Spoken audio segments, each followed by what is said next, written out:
방금 대표님께 소개해 주신 것처럼 소셜 네트워크로 세상을 바꾸는 사람들이라는 그런 책을 얼마 전에 출간을 했습니다.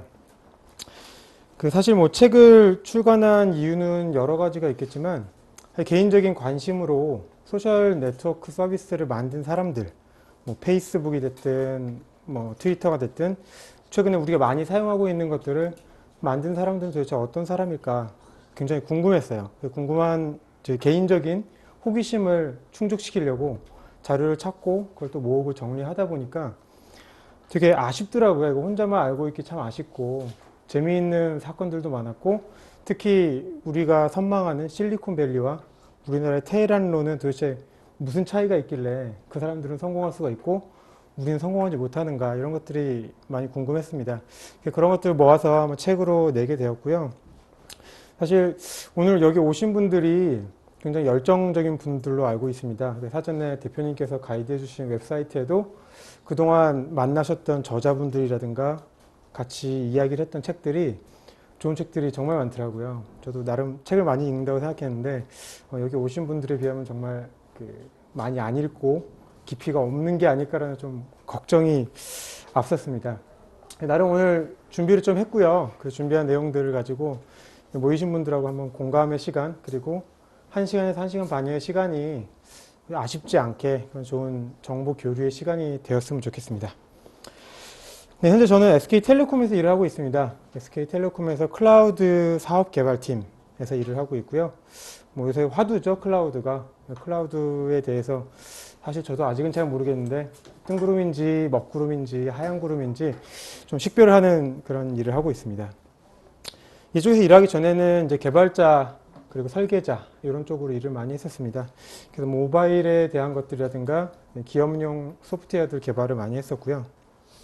그런 것들을 이제 조금 더 깊이 있게 해보려고 클라우드에 뛰어들었는데 사실 이게 정답인지는 아직은 잘 모르겠습니다. 현재 결혼을 해서 아주 예쁜 대문자로 적혀 있죠. 아주 예쁜 와이프와 두 딸을 데리고 있습니다. 그래서 오늘도 강연 나간다고 하니까 주말인데 아빠가 왜 나가냐 이러면서 아이들한테도 질타를 받았는데요. 뭐 아이들을 위해서라도 알찬 시간을 만들어 볼까 하고 있습니다. 뭐 인터넷상에서 트위터는 지금 보이시는 제 아이디로 저를 만나실 수 있고요. 페이스북 그리고 제 블로그 쪽에서 저를 만나실 수 있습니다. 필명을 노피디라는 걸 쓰고 있는데요. 사람들이 좀 오해를 하세요. 노피디면 정말 방송국에서 일하시냐. 사실 뭐 방송국하고는 아무 관계가 없고요. 그냥 어느 날 쓰게 됐는데 바꿀 수가 없더라고요. 너무 오랫동안 써와가지고 바꿀 수가 없게 돼서 계속 쓰고 있습니다. 여튼 방송국과는 아무런 관계가 없다는 것을 기억해 주시면 될 것 같습니다. 네, 뭐 보시면 아시겠지만 사실 그동안 해온 일들이 좀 IT 쪽의 일들이고 좀 테크 쪽에서도 좀 이머징한 테크들을 많이 다뤄왔습니다. 모바일이 됐든 클라우드가 됐든 그러다 보니까 자연스럽게 소셜 네트워크 서비스 같은 이런 트렌디한 것들에 관심이 가게 됐고 사실 그걸 모르면 일을 하기 힘들 정도라는 게 현실입니다.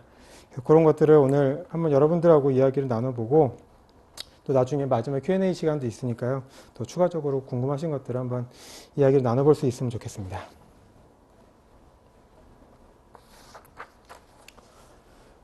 네, SNS라고 많이 약자로 부르시죠? 소셜 네트워크 서비스. 혹시 페이스북 안 쓰시는 분 계신가요? 없으신가요? 아니면 트위터를 안 하시는 분 혹시 계신가요? 트위터를 왜 안 하세요? 아, 그렇군요. 요새 화두가 되는 소셜 네트워크 서비스들이 참 많이 있어요. 페이스북, 트위터, 링크드인, 그룹폰, 그리고 포스케어. 아마 이 5가지 서비스가 지금 우리가 접하고 있는 소셜 네트워크 서비스들 중에서 가장 많이 접하게 된 서비스가 아닐까 싶어요. 그리고 재미도 있고 또 각자의 목적이 다르고 우리가 흔히 페이스북을 쓸 때는 지인들 많이 만나시죠. 오프라인에서 지인들을 온라인상에서 만나는 경우도 많고 트위터는 저희가 이제 정보 소통의 채널이라고 부르죠. 사실 과거에는 우리는 언론이나 신문이 제공하는 정보밖에 접할 수가 없었어요. 물론 인터넷이 생기면서 인터넷을 통해서 정보를 많이 얻을 수 있었지만 그것도 역시 간접적인 정보들이었고 트위터가 나타나면서 달라진 점은 바로 개인들이 1대1로 우리 흔히 피어투피어라고 하죠. 정보를 유통시키면서 그거를 재생산해낼 수 있는 그런 채널로 많이 사용이 되고 있어요. 그 세 번째는 링크드인은 아마 그 사회생활을 조금 하신 분들은 계정을 많이 가지고 있으실 것 같은데요. 어떤 프로페셔널들을 위한 소셜 네트워크 서비스죠. 그래서 자신의 커리어를 알리고 그 커리어를 보고 또 누군가가 나에게 포지션을 제안하고 그 제안으로 또 내가 새로운 회사로 옮길 수 있는 그런 기회를 만들 수 있는 곳이 링크드인입니다. 뭐 그룹폰 물건들 많이 사시죠?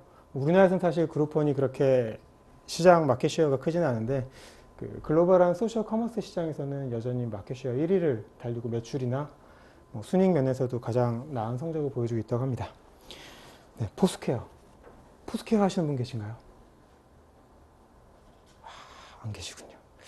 네, 포스퀘어는 흔히 저희가 LBS라고 하죠. 그 위치 기반 소셜 네트워크 서비스인데 뭐 예를 들어 오늘 저희가 토즈 강남점에 모여 있는데 여기서 제가 체크인을 몇 번을 하면은 여기에 메이어의 지위를 갖게 되고 그 메이어의 지위는 다른 사람들에게 시기의 대상이 되고 배지를 받고 그런 경쟁을 하는 일종의 게임과 같은 성격을 가지고 있는 그런 소셜 네트워크 서비스입니다.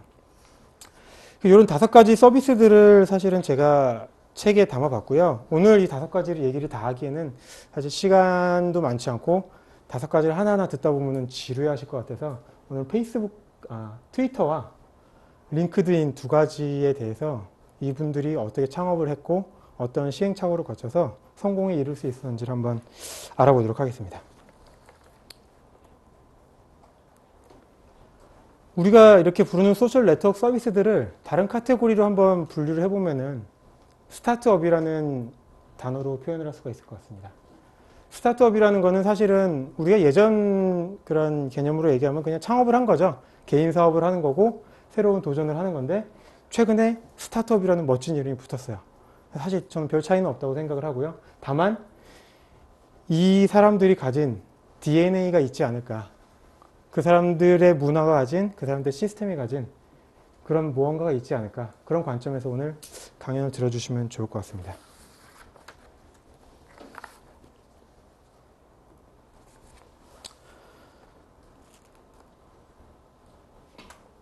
화면에 3개의 숫자가 나와 있습니다. 이 숫자가 뭘까요?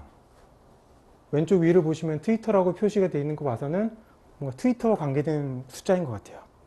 혹시 뭔지 찍어보실 분 계신가요? 1초에 보내는 양. 1초에 보내는 양. 또 다른 의견 있으신가요? 1초 가입자 수. 1초 가입자 수. 네. 좀 우리나라에 한정된 숫자들이고요. 저희가 이번 주 엊그제였죠. 대선이 있었잖아요.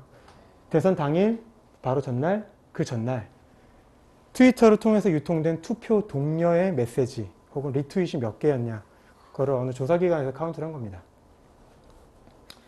나름 일리가 있죠. 이번에 사상 최대의 유권자도 있었고 투표율도 75%가 넘어가면서 엄청난 수치를 기록했는데요. 이런 투표 동료 활동이 비단 온라인에서 유통된 것뿐만이 아니라 그 사람들이 트위터에서 본 거를 친구한테 오프라인으로 얘기하고 그런 파급 효과가 엄청났다는 것을 우리가 알 수 있습니다.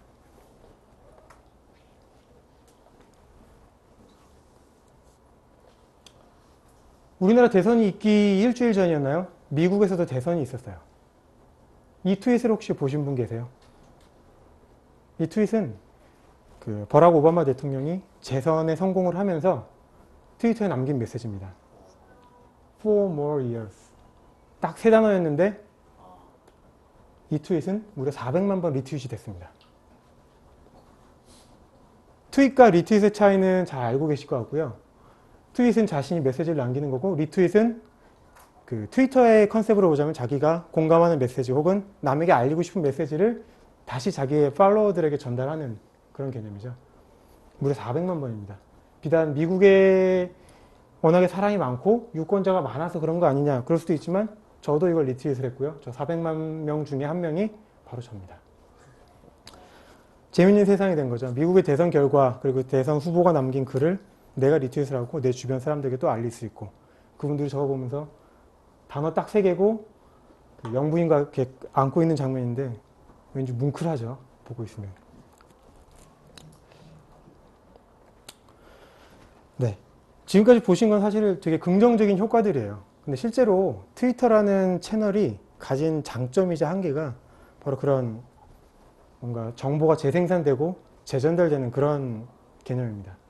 이런 긍정적이고 좋은 효과들도 있겠지만 다른 한편으로는 악성 루머라든가 정확하지 않은 정보, 뭐 흔히 저런 것들 있죠. 뭐 누구누구가 실종됐어요. 찾아주세요 하는데 뭐 뉴스에 그 다음 날인가 나왔죠. 사실 알고 봤더니 아빠가 집 나간 딸내미를 찾으려고 했던 것이었더라. 실종도 아니고.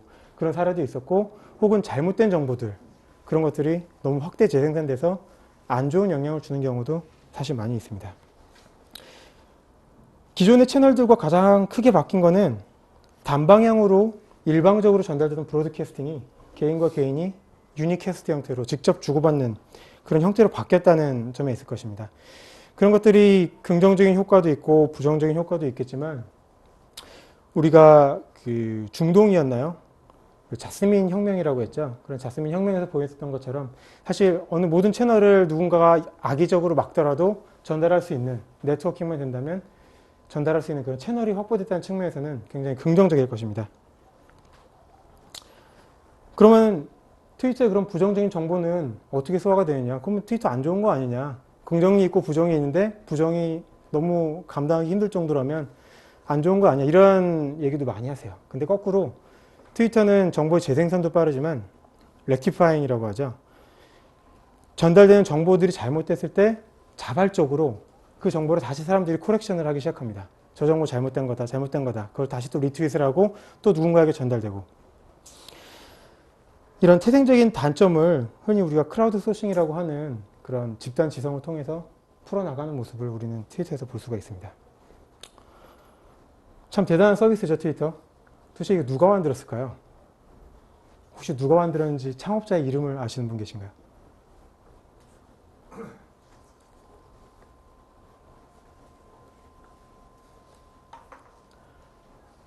네, 멋진 청년 세 분이 나왔습니다. 맨 왼쪽부터 제크 도시, 에반 윌리엄스, 그리고 비즈 스톤. 이 세 사람은 트위터를 만든 주역들입니다.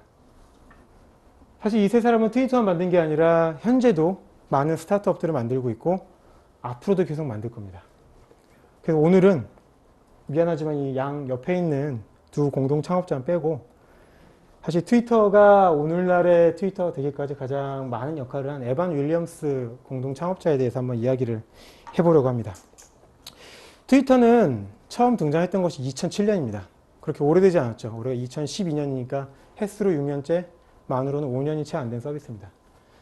그 미국의 수많은 그 IT 혹은 인터랙티브 행사들 중에 사우스 바이 사우스 웨스트라는 행사가 있습니다. 이 행사는 그 기존의 IT 행사들하고 조금 다른 게 그 보통 IT 행사들이 그냥 기술의 중심이 돼서 어떤 기술이 나왔고 그 기술이 우리를 어떻게 바꿀 거냐 이런 것들을 관심사로 하고 있는 반면 이 사우스 바이 사우스 웨스트라는 행사는 그게 아니라 사용자와의 인터랙티브, 이게 우리 일상생활에 어떤 영향을 줄 것이냐, 얼마나 쿨하고 재미있느냐 이런 관점으로 새로 나온 서비스나 도전들을 조명하는 그런 행사입니다. 그 2007년도에 열린 이 사우스 바이 사우스 웨스트 행사에서 트위터는 커다란 전광판을 만들었어요. 그리고 사용자들에게 특정한 전화번호로 메시지를 날리면 그 메시지를 전광판에 디스플레이 해주는 그런 데모를 했습니다. 사실 현재의 트위터랑은 약간 다른 모습인데 그 트위터가 140자로 한정이 되어 있잖아요. 그 이유가 사실은 미국에서 사용하는 그 이동통신의 문자 메시지 길이에 맞춘 게 140자입니다. 처음부터 어떤 휴대폰 사용자들을 커버하기 위해서 만든 서비스였고 이제 물론 그것이 스마트폰 폭발과 함께 아예 스마트폰에 최적화된 서비스로 변형이 된 거였죠. 여튼 그렇게 등장한 트위터는 엊그제 보도된 자료에 따르면 일일 액티브 유저가 2억 명을 넘어섰다고 합니다. 하루에 트위터에 접속해서 타임라인을 보고 트윗을 날리고 리트윗을 하는 사람들이 2억 명이 넘는다는 거죠. 페이스북이 일일 사용자, 액티브 사용자가 6억 명이 넘으니까 그거에 비할 바는 아니겠지만 어떻게 보면은 페이스북은 굉장히 내 친구들, 지인들과 정말 깊은 얘기도 주고받을 수 있는 채널인 반면 정말로 굉장히 드라이한 채널인 트위터조차도 이제 2억 명이 넘는 액티브 유저를 확보할 정도로 우리 생활 속에 자리 잡았다라고 보시면 될 것 같습니다. 자, 이런 트위터가 하루아침에 탄생하지는 않았겠죠. 하루아침에 탄생했으면 제 책에 그런 소재로 사용되지도 않았을 거고 오늘 이 시간에 우리가 함께 얘기 나눈 주제가 되지도 않았을 겁니다. 네, 오른쪽에 백발의 신사가 나왔습니다. 근데 실리콘밸리의 공식이 있죠. 창업자가 있고 그 창업자를 지원한 투자가가 있습니다. 이 사람은 론 코네이라고 실리콘밸리에서도 굉장히 유명한 투자가로 알려져 있습니다. 이 트위터가 탄생한 게 참 재밌는데 이게 그 에반 윌리엄스라는 저분이 가진 어떻게 보면 그 생애 업인 것 같기도 해요. 지금 뒤로 떠 있는 그 웹사이트는 오디오라는 서비스입니다. 여러분 팟캐스트 많이들 들으시죠? 낙곰수를 비롯해서 뭐 나는 호구다, 그다음에 뭐 영어 강의 이런 거 해가지고 팟캐스트가 어느 날 갑자기 우리 생활 속에 깊게 들어와서는 일상에서 그냥 우리 일상이 돼버렸어요. 그거를 통해서 많은 정보를 얻고 공부도 하고 동영상도 볼 수 있고. 근데 원래 그게 아이튠즈에 기능이 없었어요. 근데 재밌는 건 아이튠즈에는 기능이 없었는데 아이폰, 아이팟 터치에는 기능이 들어가 있었죠. 왜 그랬는지는 아무도 모르는데 여튼 애플이 그렇게 했습니다. 애플이 하면은 진리죠. 그냥 그들이 그렇게 하면은 그런갑다 보다 하고 다른 게 정석이었는데 에반 윌리엄스는 그런 팟캐스트를 체계적으로 관리하고 구독할 수 있는 서비스가 있으면 성공할 수 있지 않을까 그렇게 생각해서 만들었던 게 바로 이 오디오라는 서비스였습니다. 이 오디오 서비스가 기획되고 런칭되기 직전까지도 아이튠즈에는 팟캐스트에 관련된 기능이 전혀 없었어요. 그런데 이 론 코네이라는 아저씨한테 큰 돈을 받고 개발을 하고 사업을 이제 막 런칭해서 잘 살아보세요 하는 순간 아이튠즈가 버전업을 했습니다. 근데 팟캐스트 기능이 대거 수용된 거였죠. 솔직히 그 아이폰이나 아이팟 터치를 쓰면서 아이튠즈를 안 쓸 수가 없잖아요. 근데 굳이 팟캐스트는 오디오에 와서 체크를 하고 뭐 다른 동기화는 아이튠즈에 살 이유가 없는 거죠. 큰일이 난 거죠. 오디오는. 에반 윌리엄스 비롯한 아까 그 두 창업자는 뭐 속된 말로 멘붕에 빠졌습니다. 비싼 돈을 들여서 개발을 하고 투자자들도 끌어모았는데 서비스를 오픈해봤자 장사가 안 되게 생겼으니 난리였던 거죠. 그래서 이분들이 휴가를 떠났어요. 2주간. 머리 좀 식히자. 그렇죠. 우리가 멘붕에 빠졌을 때는 쉬는 게 답이죠. 계속 사무실에 나가고 학교에 나가봐야 손에 잡히지도 않을 거고. 그런데 그 2주간 휴가를 보내면서 이분들이 스케치를 하나를 했어요. 트위터였어요. 2주간 그냥 놀자니 좀 그렇고 멘붕을 달래줄 뭔가가 필요했는데 뭐 이분들 태생이 창업을 하고 뭔가 새로운 걸 만드는 그런 습관을 가지고 있다 보니까 휴가를 가서도 또 이렇게 벤치에 앉아서 뭔가를 그린 거죠. 그리고 바로 프로토타입을 만들었어요. 되겠다 싶었던 거죠. 그래도 일단 오디오로 받은 돈을 돌려줘야 되잖아요. 사업을 제대로 못하게 생겼으니. 그래서 에반 윌리엄스는 론 코네이를 찾아갔습니다. 어떻게 불러야 될지 모르지만 뭐 코네이 아저씨 죄송해요. 저희 사업이 안 될 것 같아요. 투자해 주신 돈을 돌려드리겠습니다. 이랬더니 이분이 하신 말씀이 더 가관이었어요. 돈 안 돌려줘도 된다. 또 뭔가 할 거지? 그걸 위해 써라. 이런 얘기를 했다고 합니다. 그 순간에 에반 윌리엄스가 뭐라고 했을까요? 그래서 말인데요. 트위터라는 게 있습니다. 그러면서 론 코네이가 투자했던 돈을 바로 트위터의 자금으로 다시 사용할 수 있는 길이 열렸습니다.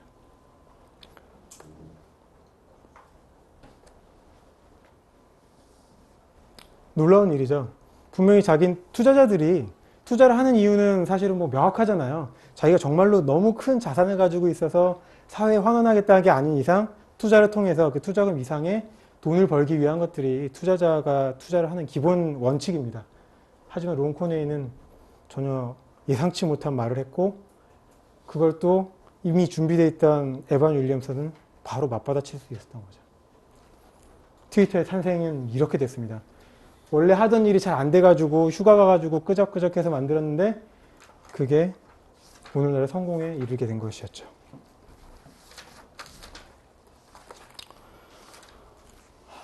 네, 에반 윌리엄스입니다.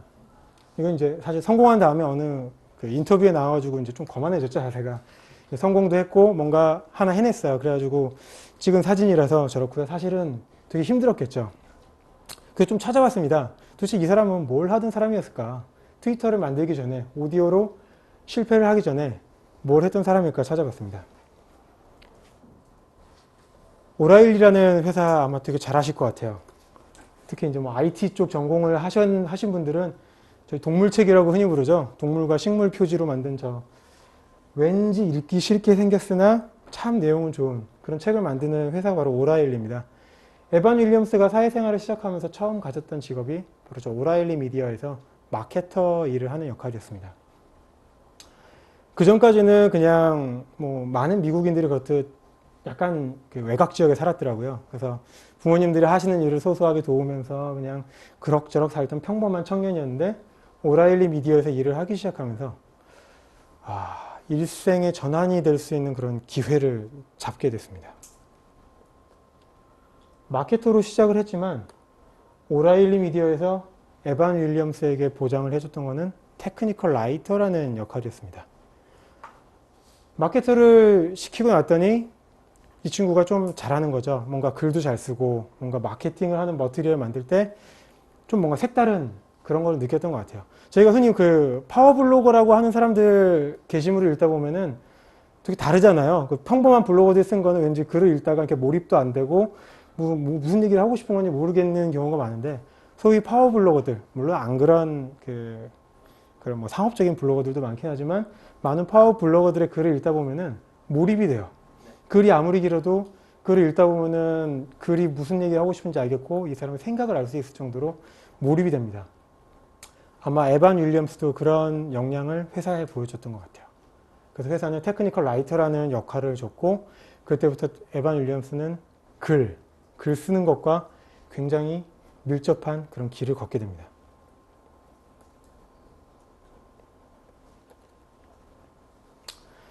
에반 윌리엄스가 오라일리 미디어에서 테크니컬 라이터 일을 하기 시작한 이후에 생각이 많이 바뀌었어요.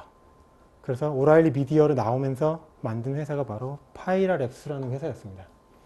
첫 창업을 한 거죠. 성공했을까요? 이 파이라랩스라는 회사에서 만들고 있던 어떤 제품, 소프트웨어는 저희 PMS라고 하는 제품이었어요. 프로젝트 매니지먼트 시스템이라고 하죠. 그래서 뭐 어떤 기업이나 어떤 건설 현장 이런 데서 프로젝트를 수행하는 데 있어서 이 프로젝트가 진행되는 과정들에 대한 어떤 마일스톤도 관리를 하고 그 각자의 그 구성원들이 하는 일들을 관리하는 프로젝트 관리 시스템이에요.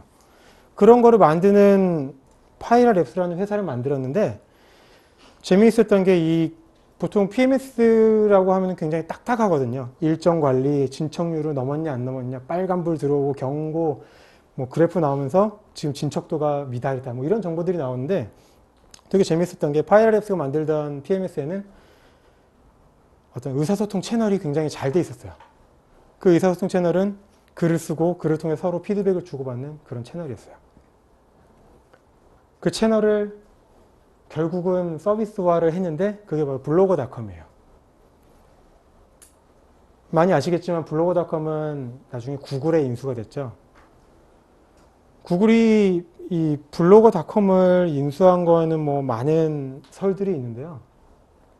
보통 아까 얘기했던 소위 그 파워블로거들, 몰입을 만드는 그런 블로거들, 그들이 올리는 글은 굉장히 양질이에요. 소위 뭐 언론사들 어떤 공식적인 웹사이트가 제공하는 컨텐츠보다도 더 많은 내용을 담고 있고 더 좋은 내용을 담고 있어요. 구글이 뭐 하는 회사죠? 검색 엔진을 만드는 회사예요. 그리고 검색 엔진을 만들기만 했으면 돈을 잘 못 벌었을 텐데 검색 엔진에 소위 컨텍스트 매칭이라는 기술을 이용해서 광고를 접목시켰죠. 그래서 검색 엔진의 1위이기도 하지만 온라인 광고의 가장 큰 손이기도 해요. 그럼 구글한테 저 블로거닷컴에 올라와 있는 글들이 오죽 매력적으로 보이지 않았겠을까요?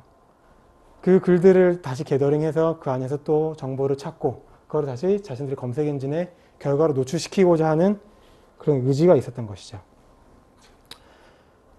자, 물론 이제 블로거닷컴이 사용자들이 많아지고 어떤 수익이 잘 났다면은 사실은 구글로 이렇게 인수합병되지가 않았을 수도 있을 것 같아요. 근데 사실 블로거닷컴은 그때까지 시장에서 존재하던 블로그 툴들은 뭐 무버블 타입이라든가 이런 설치형 블로그 툴밖에 없었어요.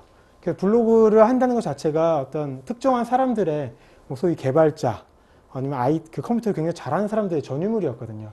근데 블로그닷컴이 블로그계에 끼친 가장 큰 영향 중에 하나는 그냥 몇 가지 정보만 입력해서 아이디를 받으면 내 계정이 나오고 내 계정에서 블로그를 운영할 수 있다는 것이었거든요. 하지만 공짜였어요. 돈을 벌 수가 없었겠죠. 유일한 수익 모델이라고 해봐야 블로그에 공짜로 가입한 사람들한테 광고가 뜨는 거 그 정도였어요. 거기서 약간 더 에반 윌리엄스가 고민했다고 하는 게 그 광고를 제거하는 유료 과금 모델. 돈이 당연히 안 됐겠죠. 광고 보고 말지 그거를 위해서 뭐 연간 뭐 월간 얼마를 내지는 않았어요, 사람들이. 그러다 보니까 블로그닷컴은 점점 기울기 시작했죠. 사용자들은 많아지고 사용자들이 원하는 건 많아지는데 돈을 벌지 못하니까 같이 일하던 사람들이 하나둘 떠나고 결국 마지막에는 혼자 남게 되었어요. 에바니에서 혼자 개발하고 유지보수하고 시스템을 운영하고 일이 잘 될 수가 없었겠죠. 그럼에도 불구하고 이 에반 윌리엄스라는 사람이 참 대단한 게 초긍정의 마인드를 가진 사람이에요. 그러니까 우리가 흔히 생각할 수 있는 그런 긍정의 마인드가 아니라 자기 혼자 이 서비스를 운영하고 막 돈은 계속 적자해서 힘들어 죽겠는데도 자기 블로그에 항상 긍정의 글을 남겼어요. 난 잘한다. 나는 아이디어가 많다. 나는 모든 걸 너무 잘하고 있고 나는 모든 걸 가졌어. 내 브랜드 파워와 사용자 베이스와 이런 걸 다 가지고 있어. 잘 이해가 안 되는 대목이죠. 근데 그거 덕분에 또 다른 투자자를 만날 수 있었고 그 투자자를 만나서 블로거닷컴은 다시 재기를 하게 되었습니다.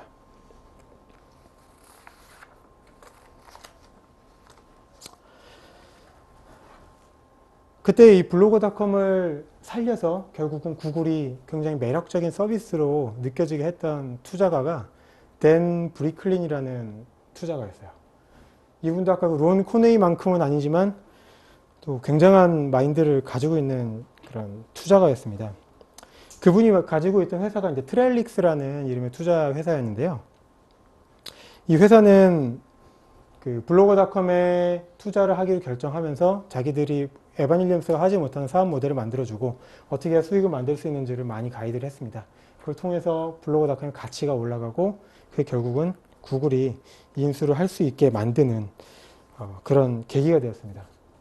아까 제가 테크니컬 라이터 그걸 하게 됨으로써 에반 윌리엄스의 인생이 많이 바뀌었다고 했는데요. 글을 쓰면서 자기의 소위 우리 글빨이라고 하죠. 글빨이 많이 늘었을 거고 그거를 다시 파이라랩스라는 회사에서 프로덕트를 만들면서 한번 활용을 했고 그거를 메인 프로덕트는 또 실패했는데 오디오처럼 그걸 다시 블로그닷컴이라는 걸출한 서비스를 만들어내고 투자를 끌고 다시 구글에 인수합병을 시키는 그런 쾌거를 이루었던 거죠. 저 같은 이제 IT를 하시는 분들이 되게 가고 싶은 회사가 구글이잖아요. 구글러의 꿈. 그래서 뭐 거긴 밥도 공짜래요. 뭐 사무실에서 그냥 누워가지고 코딩하더라고요. 이런 게 많은데 구글러가 된 거죠. 정말로. 자기 혼자 정말 고생은 많이 했겠지만 뭐 일단 결론이 좋으면 좋은 것이니 그렇게 되었습니다. 자, 그럼 이제 댄 브리클린이라는 이 투자가는 누군지 또 제 궁금증이 발동해서 한번 그분의 뒤를 캐봤습니다. 그분 이야기를 하기 전에 좀 다른 얘기를 잠깐 해볼까 합니다. 1986. 1986이라는 숫자를 제가 화면에 띄워놨는데요.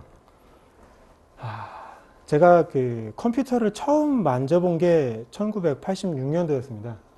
이 당시에 제가 초등학교 2학년이었는데 어느 날 갑자기 저희 아버지께서 컴퓨터를 한 대를 사오셨어요. 컴퓨터 뭔지도 몰랐는데 그 방 안에 학교를 갔다 와보니 컴퓨터가 한 대 딱 있었던 거죠. 뭐 하는 물건인지도 몰랐어요. 그냥 뭐 아버지가 필요해서 사셨나 보다 그랬는데 이게 보니까 컴퓨터라는 물건이었고 그 컴퓨터로 내가 할 수 있는 게 굉장히 많다는 걸 알게 되었죠. 컴퓨터가 그 당시 컴퓨터라고 하면은 혹시 MSX 이런 컴퓨터 혹시 기억하시는 분들 계실 것 같아요. MSX였으면 제가 게임에만 빠졌을 텐데 다행히도 그 컴퓨터는 애플이었습니다. 애플이 1978년도인가 창업을 했죠. 그때 창업을 하면서 스티브 잡스가 만들어서 퍼스널 컴퓨터라는 컨셉을 만들었던 게 애플 그리고 애플2라는 기종이었습니다. 운 좋게 제가 손에 쥘 수 있었던 게 애플2라는 기종이었습니다. 갑자기 왜 개인의 과거를 이야기하냐 이렇게 의심의 눈초리들을 좀 보이시는데요. 뭐 그런 건 아니고요. 이 애플 컴퓨터, 스티븐 워즈니악과 스티브 잡스가 만들었던 저 애플 컴퓨터는 정말 그 퍼스널 컴퓨터라는 개념을 가져와오면서 동시에 기업의 컴퓨팅 환경을 바꾼 컴퓨터이기도 합니다. 사실 애플이 이런 식으로 컴퓨터를 대중화하기 전에 우리 그 흔히 뭐 직장 기업들도 마찬가지고 컴퓨터를 쓸 수 있는 방법은 굉장히 제한적이었어요. 내가 뭔가 하고자 하는 일이 있으면은 하고자 하는 일에 대해서 정리해서 오퍼레이터한테 주면 오퍼레이터는 뭐 천공카드라고 혹시 아시는지 모르겠어요. 천공카드에 구멍을 뚫고 그걸 기계에 읽혀서 그 엄청나게 큰 기계들이 막 돌아가는 그런 형태가 대부분이었고요. 거기서 조금 발전하면 뭐 워크스테이션이 도입됐을 때도 역시 그냥 터미널에 접속해서 굉장히 제한된 화면, 그것도 텍스트 베이스로 된 그런 것밖에 사용할 수 없는 그런 시절이었습니다. 근데 이런 퍼스널 컴퓨터, 특히 애플이 도입되면서 개인들이 컴퓨터를 쓰기 시작했고 컴퓨터에 올라온 소프트웨어 개발하는 게 너무 쉬워졌어요. 베이직이라고 많이들 아시죠? 그리고 기계어 이런 것들을 통해서 많은 소프트웨어들이 개발됐습니다. 네, 혹시 애플이 어떻게 생겼는지 모르시는 분을 위해서 사진을 하나 넣어봤습니다. 여기 애플이고요. 여기가 뚜껑이 열립니다. 뚜껑이 열려서 바로 안을 들여다볼 수 있는 재미있는 구조였어요. 요새는 잘 안 쓰는데 이제 플로피 디스켓이라고 하죠. 이렇게 네모나게 생긴 까만 거. 그나마 애플은 발전해서 8인치는 아니었고 5.25인치라는 그런 디스켓을 썼습니다. 디스켓 뒤집어 본 사람이 정말 그 컴퓨터 역사를 안다 이런 말도 있는데 네, 한번 궁금하시면 나중에 애플이 컴퓨터 어떻게 썼는지 동영상이나 에뮬레이터 이런 것도 굉장히 많이 있거든요. 한번 보시면 재밌을 것 같습니다. 네. 그래서 그 애플이라는 컴퓨터 등장하면서 아까 말씀드린 소프트웨어 개발이 쉬워지고 그거를 이용하는 사람들, 접하는 사람도 굉장히 많아졌어요. 그러다 보니까 업무용 소프트웨어도 당연히 많이 나오게 됐고요. 그 중에 하나가 바로 비지캘크라는 프로그램입니다. 비지캘크는 화면을 딱 보면 저거 엑셀이네 하는 생각이 딱 드시죠? 엑셀의 시초가 된 프로그램입니다. 이 프로그램은 1980년 초에 나와서 정말 그 업무용 소프트웨어 시장에 선풍적인 인기를 끌었던 그런 소프트웨어입니다. 지금이랑 거의 유사하죠. 뭔가 화면이 칼라가 아니고 왠지 글자가 굉장히 크고 미려하지 않다는 걸 제외하면은 지금 우리가 사용하는 엑셀과 같은 역할을 했던 프로그램이라고 보시면 됩니다. 네, 바로 저거랍니다. 이 사진에 잘 안 보이는데 비지캘크 패키지가 있고 저거를 이제 광고하는 그런 광고 전단입니다. 기업들로 하여금 비지캘크를 통해서 뭐 생산성을 향상시켜라. 이제 업무는 컴퓨터로 한다. 시대가 바뀌었다. 이런 걸로 굉장히 많이 어필을 했었죠. 이 소프트웨어를 누가 만든 걸까요? 아까 보셨던 바로 그 투자가 댄 브리클린이라는 사람이 이 소프트웨어를 만들었던 사람입니다. 댄 브리클린이라는 사람은 이 비지캘크를 만듦으로써 정말 그 극한의 성공을 맛봤겠죠. 이제 초창기, 이제 컴퓨터 산업이 정말로 폭발적으로 늘어나기 시작하는 그 시기에 정말 굉장한 어플리케이션을 만들어서 그거를 팔았고, 그걸 통해서 정말 많은 부를 축적을 했어요. 하지만 이분도 뭐 사람의 인생이 다 그렇듯 성공이 있으면 또 실패가 있고 실패가 있으면 성공이 있는 거겠죠. 비지캘크로 정말 많은 돈을 벌었지만 그 이후 등장한 경쟁자들, 흔히 우리 로터스라든가 이런 경쟁 사업자들이 내놓은 소프트웨어 때문에 시장 마켓 쉐어를 굉장히 많이 뺏기게 돼요. 그러면서 사실 사람들이 이제 뭔가 공격을 받고 마켓 쉐어가 줄고 위기에 다가가게 되면은 판단력이 흐려지잖아요. 이분도 사업에 대한 예측을 잘못해서 큰 손실을 입게 돼요. 그러면서 이제 사업의 존폐의 기로에 서게 되는데 이분이 참 사업 수완이 좋은 게 아마 그래서 나중에 투자가가 되셨겠죠. 그 잘못된 투자로 인한 적자를 경쟁사였던 로터스의 창업자를 찾아가서 전략적 제휴를 하자. 우리가 지금 우리끼리 싸울 게 아니라 마켓 쉐어를 늘려야 한다. 이런 논조의 전략적 협의를 끌어내가지고 경쟁사의 자금이 다시 이 비지캘크를 만든 댄 브리클린의 회사로 들어오게 되는 그런 전략적 제휴를 이끌어냅니다. 대단한 거죠. 그렇게 해서 다시 살아난 이분은 자기 경험이 너무 아까웠던 거예요. 성공을 맛봤고 또 실패, 정말 나라까지 떨어져 봤고 그걸 다시 기사회생시키는 그런 경험을 트렐릭스라는 투자 회사를 만들면서 내 경험을 후배들에게 전달해줘야겠다. 분명히 나랑 똑같은 어려움을 겪고 실패를 겪는 친구들이 있을 텐데 그들에게 도움이 돼야겠다. 그런 생각으로 저 투자 회사를 만들게 됩니다. 네, 댄 브리클린이 에반 윌리엄스를 만나서 같이 찍은 사진입니다. 이 사진 찾기 정말 힘들었는데 이 댄 브리클린이라는 아저씨도 그 자기 웹사이트를 가지고 계시는데 거기에 정말 조그맣게 올라와 있더라고요. 그러면서 에반 윌리엄스에 대한 정말 극찬을 아끼지 않았습니다. 사실 이 댄 브리클린이라는 분이 에반 윌리엄스한테 투자를 해서 이 그 뭔가 그 트위터 죄송합니다.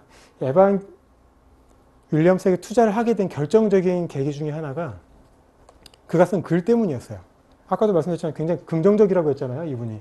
막 어려운데도 불구하고 막 나는 정말 잘해, 나는 정말 가진 게 많아, 이런 얘기를 막 했는데 그 글을 보고 망설이다가 얘한테 투자를 해야겠다, 얘를 살려줘야겠다는 생각을 했더라고요. 에반 윌리엄스가 썼던 그 블로그 포스팅의 제목입니다. And then there was one. 도대체 무슨 내용이길래 저기 강연 발표자가 자꾸 그런 얘기 하냐 보시면 아시겠죠. 난 정말 잘 싸우고 있어. 여전히 잘 싸우고 있어. 사용자 기반도 가지고 있고 브랜드도 있고 난 비전도 있어. 굉장합니다. 굉장히 어려워 죽겠는데도 이런 글을 막 남겨요. 그럼 또 자기는 정말 생각도 많고 아이디어도 많고 나는 긍정주의자야 이러면서 글을 남깁니다. 되게 이 모습이 댄 브리클린한테는 자극이 됐었나 봐요. 감성을 자극하고 이 친구가 정말 어떤 아이디어나 생각만 있는 게 아니라 긍정적이고 뭔가 열정이 있고 자기가 하는 거에 대한 확신이 있구나, 이런 느낌을 받았다고 합니다. 참 재미있죠. 글 하나로 투자가의 감동을 이끌어내서 투자를 받고, 근데 그 투자자는 또 굉장히 험난한 길을 걸어온 현업 출신의 투자가고, 이 둘이 만났으니 그 블로거닷컴이 잘 안 됐을 리가 없고 결과적으로 구글에 인수되면서 두 사람 다 굉장한 성공을 맛봤겠죠. 한번 중간 랩업을 해보겠습니다. 에반 윌리엄스라는 사람 꼭 실패하죠. 꼭 자기가 주로 하던 거에서 꼭 실패해요. 오디오도 실패했고 꼭 실패하는데 나중에 결국은 또 성공을 해요. 굉장히 운을 타고났다고도 할 수 있는데 거꾸로 이 사람은 자기가 열정이 있었기 때문에, 그리고 자신감이 있었기 때문에 결국은 성공할 수 있었던 게 아닌가라는 생각을 합니다. 그들이 가지고 있는 첫 번째 스타트업 DNA는 경험을 공유하라는 것 같습니다. 댄 브리클린이라든가 론 코네이 같은 이런 투자자들은 자기가 알고 있는 것들을 창업가들, 어려움에 빠지는 창업가들한테 이야기해 줌으로써 성공을 할 수 있는 길을 안내하고 있다고 생각이 됩니다. 두 번째는 자신감과 열정입니다. 이건 투자가의 입장이 아니라 창업자의 입장이겠죠. 자기가 하는 일에 대해 확신이 없고 열정이 없다면 투자가를 설득시킬 수가 없어요. 안 그래도 너무 걸출하고 쟁쟁한 사람들이 많은 이 투자 바닥에서 어떻게 그 돈을 받고 그거를 내 서비스에 쓸 수 있게 만드느냐. 그거는 투자가, 창업가죠. 창업가가 열정을 가지고 있고 자신이 하는 거에 대한 자신감이 없으면 불가능한 일일 겁니다. 그 세 번째는 기다림입니다. 론 코네이는 자기 돈을 네가 뭔가 또 할 것 같으니 다른 사업에 써봐라, 그러면서 그의 성공을 도왔습니다. 기다림이죠. 우리나라는 흔히 그 빨리빨리 문화, 사실 투자를 해도 빨리 해야 되고, 주식하시는 분들 아마 이 중에 계실 텐데 오늘 투자하면 내일 상한가를 꼭 쳐야지 난 주식 투자를 했다 이렇게 생각하시잖아요. 3개월, 6개월, 1년 들고 있으면은 그건 바보다. 네, 우리나라에서는 참 이해하기 힘든 문화이기도 한데 기다림, 그들은 여유롭게 투자를 하는 거죠. 정말 될성 싶을 떡잎을 찾아서 걔한테 펀딩을 하고 그리고 기다리는 거예요. 왜? 그 친구는 열정을 가지고 있고 자신감이 있고 결국 성공할 거라는 믿음이 있으니까. 이게 에반 윌리엄스 그리고 트위터가 우리에게 알려준 첫 번째 스타트업 DNA가 아닌가 싶습니다. 자, 이제 트위터 얘기를 마무리하고요. 두 번째 이야기로 넘어가 볼게요. 링크드인입니다. 사실 저는 이 서비스를 굉장히 좋아해요. 제가 모르는 이 업계의 사람들을 만날 수 있는 채널이고, 제가 같이 일하고 있는 제 옆에 동료 직원들의 그분들의 친구, 또 그분들의 친구의 친구를 쉽게 만날 수 있는 채널이거든요. 특히 산업에 따라 다르겠지만 IT 쪽에 있어서는 인맥 정말 중요합니다. 너무 특히 우리나라는 IT가 크지 않기 때문에 한 사람 말고 그 사람의 또 친구를 아는 것이 향후에 제가 이 직장에 있든 또 다른 일을 하든 굉장히 큰 도움이 되더라고요. 참 제가 좋아하는 서비스인데, 이 링크드인 이야기를 하기 위해서 먼저 이베이에서부터 출발을 해야 될 것 같아요. 좀 생뚱맞죠? 근데 되게 재밌는 게 실리콘밸리의 기업들을 조금씩 파다 보면은 다 얽혀 있어요. 거미줄처럼 얽혀가지고 왜 갑자기 이베이가 튀어나온 거야? 저건 그 무슨 온라인 전자상거래 업체 아니야? 이렇게 생각을 하실 것 같은데 이베이에서 먼저 출발을 해야지 링크드인이 어떻게 탄생했는지를 이해하실 수가 있을 것 같습니다. 뭐 이베이는 잘 아시겠지만 전자상거래 업체입니다. 사실 그 이커머스라는 개념으로만 가지고 있어야 실제로 서비스로 만들고 사업화를 제대로 해서 사용자들에게 이커머스란 이런 것입니다를 알려준 회사가 바로 이베이이기도 합니다. 재밌는 게 이베이도 처음에는 이 이베이를 창업하신 분이 자기가 안 쓰는 중고 물품들, 책 같은 거를 팔려고 자기 홈페이지에 글을 올렸대요. 근데 뭔가 돈을 주고받기도 힘들고 사실 우린 요새는 그 중고나라 카페에서도 뭐 에스크로 서비스 다 쓰고 있잖아요. 저 당시에 그런 게 있을 리가 없었고 너무 불편해서 안 되겠다. 이거를 뭔가 서비스화를 해야겠다. 그렇게 해서 만든 게 이베이라고 합니다. 대단하죠. 그냥 내 중고 물품을 팔기 위해서 시작했었는데. 그 여튼 이런 이베이가 있었는데 이베이가 이커머스라는 영역에서 독보적인 자리를 차지하고 현재 기준으로 보면 매출이 분기에 30억 불을 넘습니다. 그리고 연간 120억 불이겠죠. 그리고 순이익을 3분의 1 이상 가져갈 정도로 굉장히 탄탄하고 매출 수익 구조가 좋은 기업입니다. 근데 이 기업도 그렇게 크기까지 우여곡절도 많았고 중간에 그 어떤 오늘의 모습에 이르기까지 싸움도 많았어요. 그 싸움을 일으켰던 것 중에 하나가 바로 페이팔입니다. 혹시 해외 구매 많이 하시는 분 계시면 아마 페이팔 잘 하실 것 같아요. 뭐 폴로 전 인터넷 쇼핑몰이라든가 갭닷컴 이런 데 가시면은 막아요. 우리나라 신용카드 결제도 잘 안 되고 그런 문제가 있는데 근데 페이팔은 다 되거든요. 그래서 막 페이팔 계정을 만들어서 뭐 미국 계정으로 만들고 이런 일들 저희 어머님들 되게 많이 하세요. 근데 이 페이팔은 그 자신들의 모델 자체가 전자 결제를 대행해주는 서비스잖아요. 그러다 보니까 이베이 같은 커다란 전자상거래 업체가 타겟이에요. 타겟이었고 실제로 이베이가 성장하는 과정에 페이팔이 굉장히 지대한 역할을 했던 것도 사실입니다. 근데 이베이 입장에서는 페이팔을 통해서 전자결제를 했더니 참 편해요. 편하고 사용자들도 자기가 한번 등록해놓은 계좌 정보라든가 신용카드 정보가 페이팔이 알아서 관리해주고 거기서 이베이와 거래를 트랜잭션을 대행을 해주다 보니까 편리하고 안전하고 편리함을 많이 느꼈겠죠. 근데 어느 날 이베이가 딱 봤더니 자신들은 정말 고생해가지고 고객들이 올리는 상품 올려서 막 팔고 딜리버리 해주고 이러고 있는데 쟤들은 그냥 결제하세요. 수수료 얼마입니다. 중간에서 정말 우리 봉이 김선달이 낙동강 물을 팔아먹듯이 정말 너무 편하게 돈을 벌고 있었던 거예요. 배가 아팠겠죠? 안 되겠다. 페이팔한테 주는 우리 수수료도 아깝다. 그래서 페이팔에 경쟁할 수 있는 그런 서비스를 자회사로 만들어요. 그래서 경쟁을 시켰죠.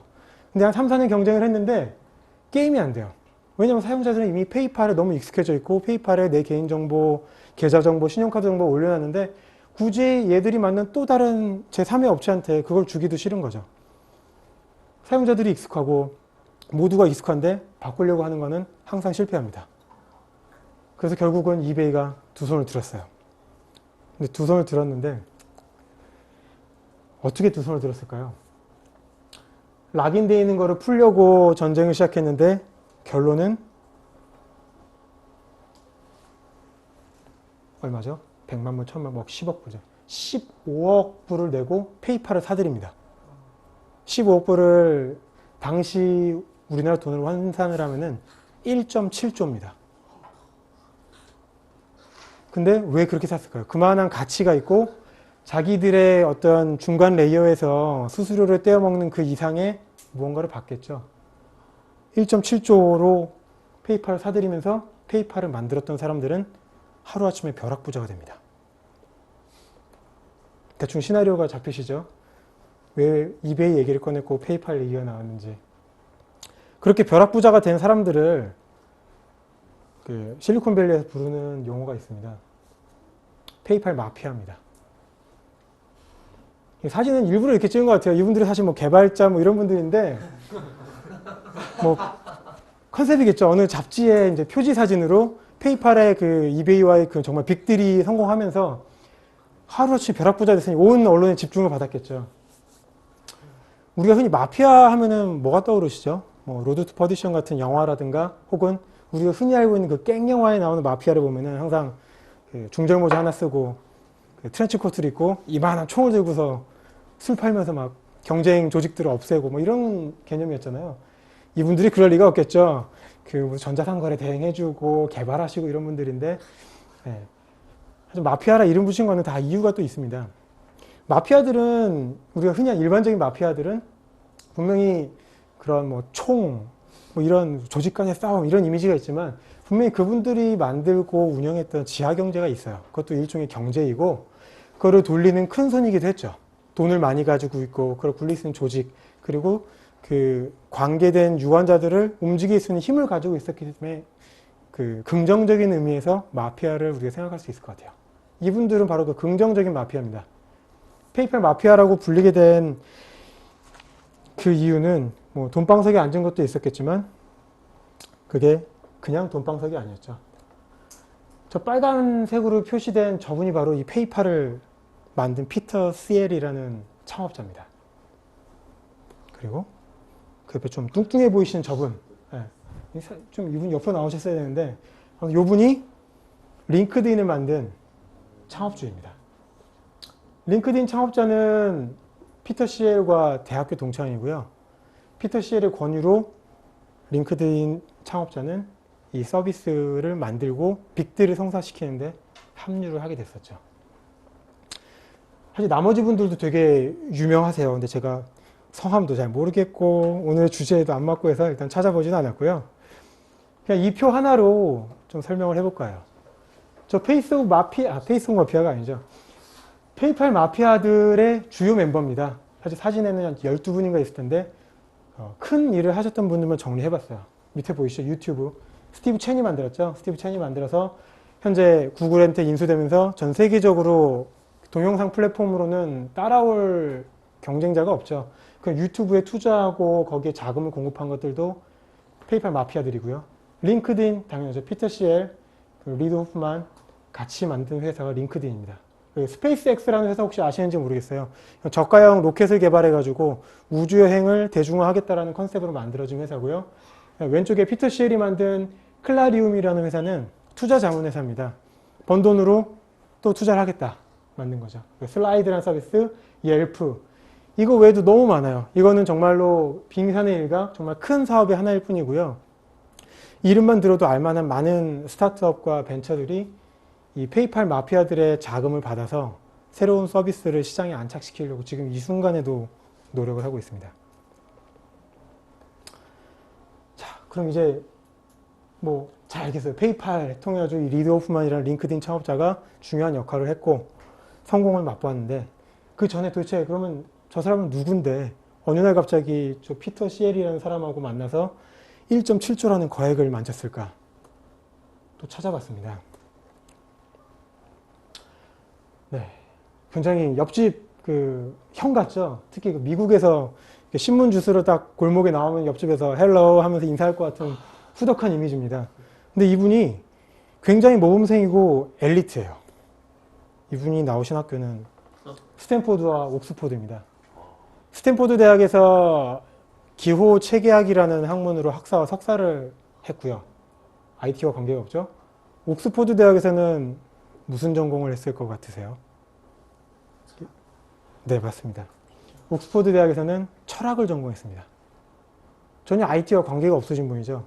근데 이분이 왜 IT에 뛰어드셨고 링크드인을 만드셨을까요? 이분이 스탠포드를 나오고 옥스포드에서 박사과정까지 밟으신 거는 다 이유가 있었습니다. 이분이 이런 과정을 밟았던 거는 꿈이 교수였어요. 교수를 하면 되지 왜 갑자기 그 박차고 나와서 이 전쟁터 같은 창업 바닥에 뛰어들었을까? 이분이 교수를 하고자 했던 목적이 되게 재밌어요. 보통 우리나라만 그런 건지 모르겠는데 교수를 하면 굉장한 부와 명예 이런 것들을 갖게 되잖아요.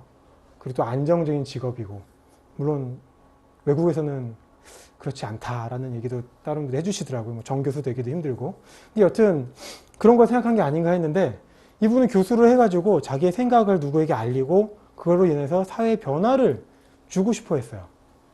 근데 이렇게 박사과정까지 밟으면서 가만히 생각해 봤더니 자기가 아무리 열심히 책을 쓰고 그걸 누군가한테 강의를 하고 해봐야 기껏해야 한 번에 50명, 60명.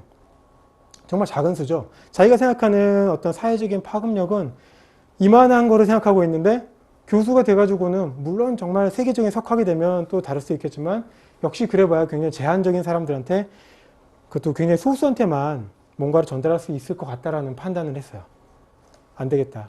내가 뭔가 더 크게 판을 벌릴 수 있는 걸 찾아야겠다. 그런 생각을 해서 박사과정을 중도에 때려치고 나옵니다. 이 두 학교 제가 알기로는 학비도 굉장히 비싼데 그동안 들어간 돈이 아까워서라도 박사를 마치시지 했는데 이분은 너무 갈구했던 거예요.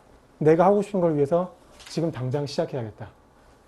이 지금 당장 시작해야겠다라고 생각했다는 그 단어를 잘 기억해 두셨으면 좋겠습니다. 하지만 그런 청운의 꿈을 안고 투자가들을 찾아가서 저 사업할래요.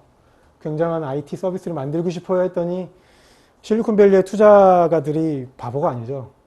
문전박대를 당했습니다. 공부하고 와라. 경험을 더 쌓아라. 그래가지고 성공할 수 있겠냐. 제가 이렇게 말씀드렸지만 사실은 굉장히 좋은 얘기들을 해줬어요. 어떻게 경험을 쌓아야 되고 네가 부족한 게 뭐고 성공을 하고 창업을 하려면 무엇을 해야 되는지 그리고 나서 네가 준비가 되면 나를 찾아와라 다시. 이런 얘기를 해줬다고 합니다. 절망하지 않았어요. 학교도 그만뒀고 돌아갈 것도 없지만 좋은 학교를 나왔잖아요. 친구들한테 연락을 했죠. 그래서 취업한 곳이 애플과 후지츠입니다. 네, 인맥이 참 좋죠. 애플에서 먼저 일을 하기 시작하면서 이분은 애플에서 일하는 게 뭐 좋긴 하겠지만 그 자체가 목적이 아니었어요. 애플에서 일하기 시작한 거는 내 일을 하기 위해서, 창업을 하기 위해서 뭘 준비해야 되지, 내가 뭘 알아야 되지, 뭘 경험해야 되지, 그거를 배우기 위해서 애플에 입사를 했습니다. 그리고 후지츠에 가서 또 다른 시각에서 다시 한번 더 보고 IT와 전혀 관계없던 분이 이 두 회사를 거치면서 개발도 하시고 엔지니어 일도 하시고 프로젝트 관리도 하고 온갖 경험을 다 하게 됩니다. 굳이 찾아서 그런 경험을 한 이유는 뭐 말씀드릴 필요가 없겠죠. 자기가 창업을 하고 일을 만들기 위해서 알아야 되니까 그런 일들을 했습니다.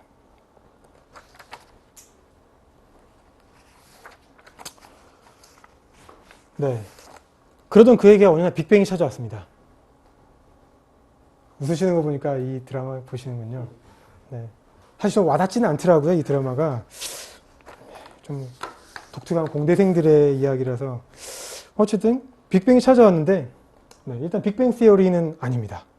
우주의 빅뱅도 아니고요. 그럼 이분들일까요? 네. 이분들은 아직 미국에 진출을 못하셨죠. 네. 리드 호프만에게 다가갔던 빅뱅은 인터넷 빅뱅이었습니다. 리드 호프만이 후지츠에서 일하고 있던 때가 1996년, 1997년 이즈음이었습니다. 기억하시겠지만 그 즈음 해가지고 우리나라도 ADSL이라든가 인터넷 브로드밴드가 널리 깔리기 시작하면서 우리나라를 비롯한 전 세계가 인터넷 폭발기에 접어들게 되었습니다. 그 전까지 다이얼업을 기반으로 하는 PC통신이라든가 전통적인 방식의 어떤 서비스 채널들이 전부 인터넷으로 넘어가면서 내치고 이런 나우누리 이런 것들이 전부 패망의 길을 걷게 되죠. 그래서 모든 게 인터넷으로 넘어오기 시작했어요. 후지츠에 가만히 앉아서 일을 하다 보니까 리드 호프만이 딱 생각이 든 거죠. 마치 그 서부 개척 시대에 마차를 끌고 금광을 찾아 달려가는 그런 분위기처럼 사람들이 너도 나도 인터넷으로 뛰어들기 시작한 거예요. 지금이다. 때가 됐다. 그동안 준비한 것들을 시작을 해야겠다. 그래서 후지츠를 박차고 나옵니다. 박차고 나와서 불과 한 달 뒤에 오픈한 서비스가 바로 소셜넷닷컴이라는 나름 굉장히 선도적이었던 소셜 네트워크 서비스였습니다. 보통 우리가 그 창업을 하고 뭔가 새로운 거 시작할 때 준비하는 과정이 되게 많이 필요하잖아요. 근데 이 사업을 시작할 때까지 불과 한 달밖에 안 걸렸어요. 그렇다고 리드 호프만이 모범생이시잖아요. 학교도 열심히 다니신 모범생인데 회사에서 놀지도 않았을 거고. 이 소셜닷컴을 불과 한 달 만에 런칭할 수 있었던 거는 굉장히 부단한 준비를 해왔다라는 것을 반증해주는 예입니다. 그분이 항상 하는 얘기 중에 하나는 준비되어 있어라. 네가 뭔가를 하려면 준비되어 있어야 된다. 네가 언제 어디서 기회가 올지 모르기 때문에 바로 시작할 수 있게 준비되어 있어야 한다. 이런 말을 많이 합니다. 그 스스로가 실천을 하고 있는 거죠. 하지만 이 사업은 그렇게 성공하지 못했어요. 뭐 제가 실패라는 단어를 쓰긴 했는데 실패라는 단어를 쓴 이유는 그 우리가 흔히 알고 있고 그래야 한다고 하는 소셜 네트워크 조건을 잘 갖추지를 못했어요. 소셜넷닷컴이라는 이름에서 보이는 것처럼 소셜 네트워크 서비스를 표방하긴 했지만 사실은 소셜적인 요소가 많이 부족했고, 물론 97년 당시가 뭐 소셜 네트워크 서비스들이 많은 시기도 아니었기 때문에 무리도 아닙니다만 여튼 성공하지 못했어요. 이 핵심은 나중에 리드 호프만이 다른 일을 하게 되면서 자기가 부족했던 게 뭔지를 찾고 그거를 승화시켜서 링크드인을 만들게 됩니다. 여튼 참 아쉬웠지만 소셜넷닷컴은 실패했어요. 그리고 나서 이분도 창업의 그 혈기가 넘치는 분이시다 보니까 이거를 일단 실패했다고 스스로에게 인정을 하고 바로 다시 뭔가를 시작해야겠다고 고민을 하기 시작했어요. 그러면서 찾아갔던 사람이 바로 페이팔 창업자였던 피터 시엘입니다. 자신의 대학교 동창이기도 하죠. 사실 피터 시엘을 찾아간 거는 다른 것 때문은 아니었어요. 그냥 야, 나 실패했다. 뭐 우리로 따지면 그거죠. 야, 소주 한 잔 사줘. 이러면서 그냥 넋두리 하려고 찾아갔는데 그 자리에서 피터 시엘이 리드 호프만한테 제안을 하죠. 야, 지금은 뭔가 새로운 거를 시작하기에 적당한 시기는 아니다. 좀 기다리고 대신 내가 지금 하고 있는 페이팔에 같이 참여해보는 게 어떻겠냐. 이런 말을 합니다. 뭐 리드 호프만 입장에서는 와인 아시였겠죠. 뭔가 새로운 걸 해야 되는데 그거에 대한 아이디어는 아직 떠오른 게 없고, 근데 어떤 시기적으로 한번 뭔가를 하고 나서 좀 고민이 되는 시기였겠죠. 그래서 뭔가 괜찮은 사업이었던 것 같아요. 페이팔이 초기에는 그런 전자결제를 위한 기업은 아니었어요. 보안 솔루션을 만드는 기업이었는데 그 보안 솔루션을 하다 보니까 뭔가 사실 뭐 결제 이런 것도 어떻게 보면 보안의 연장선상에 있잖아요. 그런 쪽으로 사업을 늘리려고 하고 있었고, 그거를 맡아줄 사람으로 피터 시엘은 리드 호프만을 적임자로 봤던 거죠.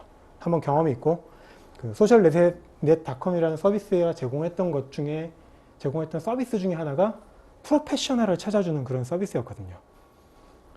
전자결제라는 게 말은 쉽지만 사실은 굉장히 많은 사람들이 모여야지만 할 수 있는 사업입니다.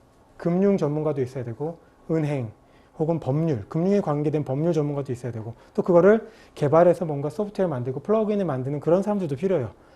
그런 사람들 찾으려니까 피터 시엘은 바쁘니까 적임자를 찾았겠죠. 그걸 리드 호프만으로 봤습니다. 네, 프로를 찾는 일, 리드 호프만에게 주어진 일이었어요. 레옹의 한 장면인데요. 레옹은 프로페셔널 킬러죠. 우리는 저 영화를 봤으니까 저 사람이 프로페셔널이지 라고 한 번에 알고 있고 지금도 그렇구나라고 고개를 끄덕끄덕 하시는 분들이 몇 분 계세요. 근데 현실은 사람이 엄청나게 많죠. 그래서 여기다 저기 프로 좀 나와보세요 이런다고 프로페셔널이 나오는 것도 아닙니다. 이 사람들 중에 프로를 찾아야 되고, 그 사람이 프로라고 찾았는데 정말 우리 사업에 적합한 사람인지는 또 한 번 검증을 하고 확인을 해야 되는 거예요. 네, 윌리를 찾아라죠. 네, 저 찾아보진 않았는데 어딘가 있을 거예요.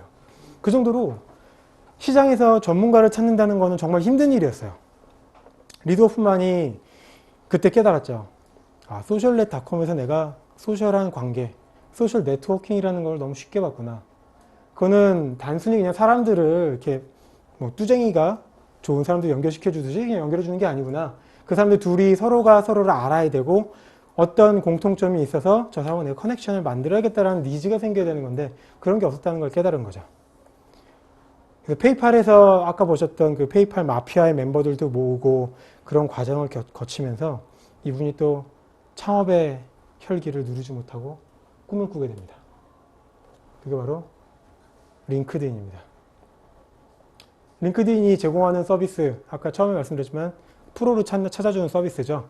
그래서 그 기업의 인사 담당자들이 제일 좋아하는 서비스고, 평판도 할 수 있고 같이 일했던 사람들이 많으니까 검증, 흔히 저희 뭐 레퍼런스 체크라고 하죠. 레퍼런스 체크를 할 수 있는 그런 방법도 많았기 때문에 기업 리크루팅 담당자들이 엄청나게 좋아하는 서비스입니다. 우리나라도 사실은 그렇게 많이 안 쓰다가 최근에 그 인사 담당자들, HR 뭐 무슨 그런 조직명 가지신 분들이 많이 들어오시더라고요. 하여튼 리드 호프만은 이런 과정을 거쳐서 다시 한번 링크드인이라는 서비스로 세상을 두드리기 시작했습니다.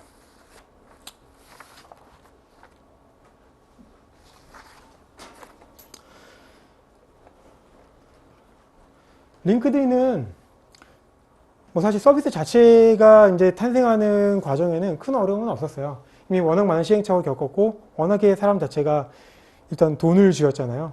그 페이팔 매각으로 인해서 가진 자금으로 스스로 회사를 세웠기 때문에 이후에 링크드인 만드는 과정은 그리 어렵지 않았어요. 다만 그 링크드인의 창업 과정에서 우리가 주목해야 할 것은 방금 말씀드린 것처럼 소셜에서 중요한 게 무엇이냐 그걸 정확히 알고 그거를 녹여냈다는 점, 그리고 최초의 비즈니스를 타깃팅한 소셜 네트워크 서비스라는 점에서 그런 의미가 있을 것 같습니다. 링크드인이 작년 5월인가 6월 달에 나스닥 시장에 상장을 했죠. 최근에 그 나스닥에 상장한 그 소셜 네트워크 서비스들이 많죠. 페이스북도 상장했고, 그룹폰, 그다음에 그 소셜 게임인 진가, 그리고 링크드인 이렇게 상장했는데 주가가 올라간 기업은 링크드인밖에 없습니다. 전부 폭락을 했죠. 페이스북도 폭락, 진가는 지금 난리가 났고, 뭐 다들 뭐 그룹폰도 이미 바닥을 기고 있죠. 상장 이후부터 계속 하락세만 겪고 있습니다. 근데 링크드인만큼은 상장 첫날 2배 뛰고 이후에도 그 상장 시초가 대비해서 굉장히 좋은 주가를 계속 유지하고 있어요. 그 이유는 확실한 비즈니스 모델이 있고 서비스 자체가 가지고 있는 매력이 굉장하다는 거죠. 락인 효과도 크고 기업 인사 담당자들이 너도 나도 못 써서 안달인 기업 인사 담당자들을 위한 툴은 유료로 제공되거든요. 그럼에도 불구하고 기꺼이 쓰고, 왜냐하면 전문가를 찾아내는데 정말 탁월한 기능을 가지고 있기 때문이죠. 하여튼 그는 이런 성공을 바탕으로 투자 사업에 다시 뛰어들게 됩니다. 현재도 링크드인의 대표이긴 하지만 그 그레이락이라는 투자 자문 회사에 파트너로 참여를 하면서 자신이 가지고 있는 돈으로 더 많은 사람들이 성공할 수 있도록 뒷바라지하는 일을 시작하게 됩니다. 페이스북, 플리커, 진가, 디그, 핑, 라스트.fm, 에드모도, 샵킥, 밴디오, W랩. 뭐 아시는 기업도 있을 거고 모르시는 기업도 있을 거예요. 근데 이 기업들은 전부 리드 호프만이 투자에 참여한 기업들입니다. 그리고 더 중요한 거는 기타 등등 정말 많습니다. 현재 수십 개의 기업에 동시에 투자를 하고 있고 이사회에 참여를 하고 그 사람들이 성공할 수 있도록 스타트업 위스퍼러로서 계속 활동을 하고 있습니다. 놀라운 거죠. 자기의 회사를 운영하는 것도 사실 되게 벅찰 것 같은데 자기의 성공 경험, 그리고 이분이 원래 교수를 하고자 했잖아요. 누군가 이렇게 가르쳐주고 가이드하는 거 너무 좋아요. 그래서 계속 만나는 거예요. 사람들 만나고 너 이렇게 해야 된다, 이런 거 해야 된다, 바로 시작해라, 빨리 실패해봐라, 이런 좋은 교훈들을 계속 주고 있습니다. 성공의 선순환 구조가 만들어진 거죠. 성공한 창업자가 자신의 창업 경험을 다시 또 전달해주고 그 자기가 번 돈을 다시 투자해서 또 성공할 수 있는 기회를 만들어주고, 부럽습니다. 한국에서 사실 되게 찾아보기 힘든 그런 케이스죠. 그 이분이 했던 너무 좋은 말들이 많은데 굉장히 극단적인 거 하나를 찾아봤어요. 읽어보시면은 저거죠. 절벽에서 뛰어내리는 심정으로 일을 하라는 거예요. 그리고 착지하기 전에 비행기 하나를 만들어라. 혹시 그 보잉 747 같은 전보 제트기 하나를 만드는데 얼마의 시간이 걸리는지 아세요? 1년이 걸립니다. 이건 뭐 불가능한 일을 하라고 하는 거긴 하죠. 근데 이 말이 담고 있는 이면의 의미는 해야 할 것들을 빨리 해라. 그리고 이렇게 빨리 만들면 정말 엄청난 능력이 있어야겠죠. 사실은 불가능하지만 준비되어 있어라. 그런 말을 하고 싶었던 거예요. 교수님의 그 자태가 묻어나는 것 같습니다.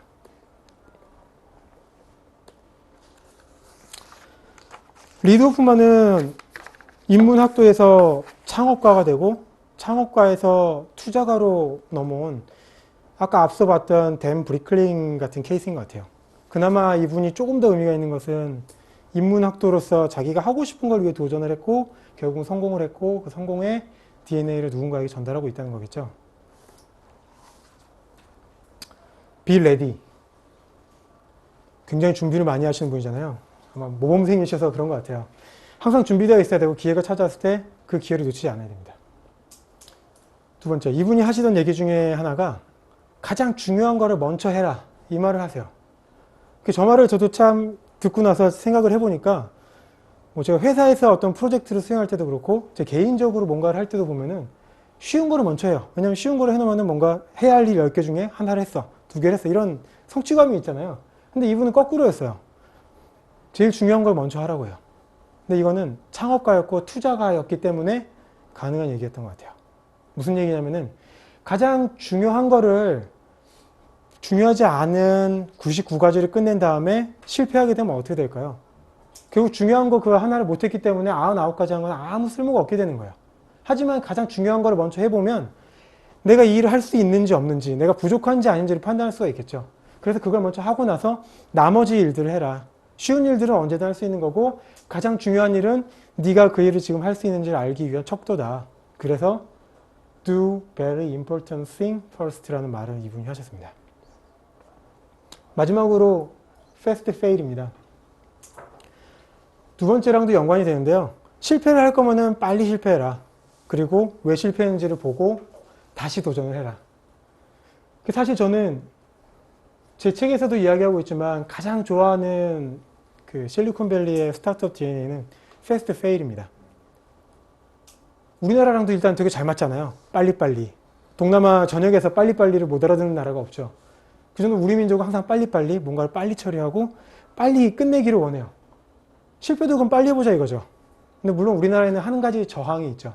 실패에 대한 두려움, 실패했다는 사람을 낙인 찍히는 거에 대한 부담이 너무 커요. 그래서 사실은 우리한테 제일 잘 맞으면서도 사실은 현실적으로 받아들이기가 가장 힘든 그런 게 바로 패스트 페일이 아닌가 싶습니다. 저도 이제 뭐 회사에서 하는 모든 프로젝트가 성공할 수는 없잖아요. 분명히 실패하는 프로젝트도 있고 예상했던 수익을 못 가져오는 프로젝트도 있어요.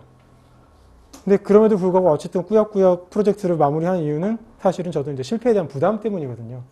근데 여튼 스타트업이나 창업, 저처럼 이제 회사에 속해 있는 사람이 아니라고 하면은 이제는 그런 문화가 좀 생겨야 우리나라도 저들처럼 도전을 하고 실패했다 하더라도 다시 일어설 수 있는 그런 계기가 마련될 수 있지 않을까 싶습니다. 총 정리를 해볼게요. 그들의 길. 일단 되게 좋아 보이죠? 실리콘밸리. 투자가들도 많고 깨어있는 투자가들도 많고 창업하기도 좋아 보이고. 네. 실리콘밸리가 위치한 곳은 다들 아시겠지만 그 미국 서부의 캘리포니아 쪽이에요. 그쪽이 뭐 천혜 그런 도시죠. 우리 흔히 마트 이런 데 가면은 꼭 오렌지 캘리포니아산 사시잖아요. 그 사셔야 되는 이유가 캘리포니아가 이제 햇빛을 많이 받기 때문에 그 오렌지도 당도가 높아지거든요. 그 정도로 굉장히 온화하고 사람이 살기 좋은 지역이에요. 그리고 영화 그 소셜 네트워크를 보셨는지 모르겠지만 뭔가 왠지 열정적이에요. 뜨거운 분위기가 있고 항상 핫하고. 근데 그 지역의 투자도 봤더니 굉장히 핫해요.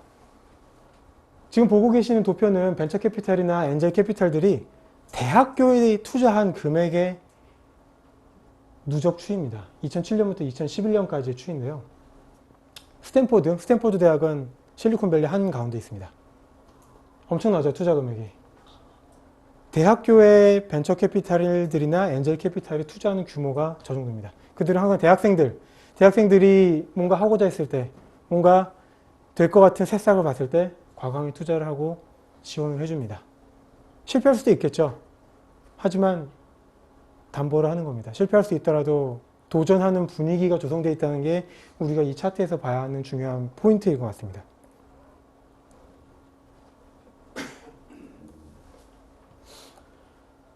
이 지역은 실리콘밸리가 아주 오래전 70년대부터 만들어져서 그런지 모르겠지만 대학과 그 지역의 어떤 뭐 로컬 관공서든 주민들 그리고 그 지역에 있는 벤처 캐피탈, 엔젤 캐피탈들이 굉장히 유기적으로 선순환 시스템을 잘 만들어 놓고 있어요. 그게 무슨 얘기냐면은 대학교에서 만드는 많은 과정 중에 하나가 뭐냐면 특히 스탠포드 대학이겠죠. 로컬 지역에서 뭔가 창업을 꿈꾸는 사람들을 위한 무료 과정, 그리고 그들이 많은 것들을 배울 수 있는 과정을 굉장히 많이 열어놔요. 그 과정들을 비용을 충당하는 거는 이런 사람들이 해주고요. 그런 사람들이 성공 가능성이 당연히 높아지겠죠. 기회가 많아지면 당연히 성공 확률은 높아집니다. 그리고 그렇게 성공한 성공해서 뭔가 사업화를 하는 것들은 다시 한번 벤처 캐피탈들이 투자를 또 해주겠죠. 그래, 네가 하려는 사업이 잘 될 것 같아. 내가 펀딩을 해줄게. 한번 해봐. 그런 분위기가 캘리포니아에 있습니다. 실리콘밸리 지도입니다. 스탠포드 대학이 한가운데 있죠. 위에 페이스북 있고 뭐 밑에 구글, 야후, 애플, 인텔, 위로 유튜브, 정말 일부의 기업들만 표시했는데도 불구하고 정말 많은 기업들, 정말 가까운 지역에 있습니다. 덤내를 보시면 아시겠지만 10km가 저 정도 크기죠. 정말 한 3, 40km, 그러니까 서울에서 수원 정도 거리 되는 사이에 정말 많은 기업들이 저렇게 포진해 있는 겁니다.